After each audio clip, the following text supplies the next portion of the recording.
Konvet qamat narxi $1800 plus pitsa pechimiz narxi $300.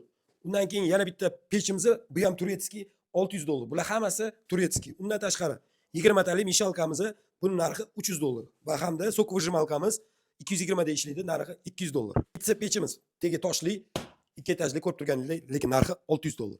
Plus mikserimiz 1,5 million, 1 million va hamda bunisi 1,5 million. Grob xolodilnikimiz ko'rib turganingizdek kattagina, lekin narxi buni $300. Va hamda bitta temirligi 800 ming so'm, bunisi ham 800 ming so'm. Bu xolodilnikimizning narxi $300. Bundan sero, ya'ni bir 10 tacha bor. Har bir donasi $300. Bunimiz 1 million, bunisi $100. Va hamda pechimiz buning narxi $200. Bunimiz $100. Stol $300. Undan tashqari frityurniца ko'ryapsizlar, kattasi $100 narxi. Bu barbekyu apparatimiz $100.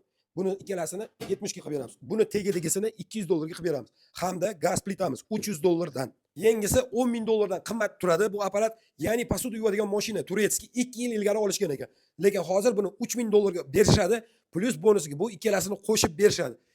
Undan tashqari nержавейкаdan ko'rib turganingizdek vычишка bu ikkalasi $300. Siz ko'rib turgan fitness zal polniy ko'ryapsizlar, amerikanskiy оборудованиеda qilingan, lekin narxi qiziq bo'lsa, optim sotiladi, pastki nomerga telefon qilib bilaverasizlar. Rahmat, sog' bo'linglar.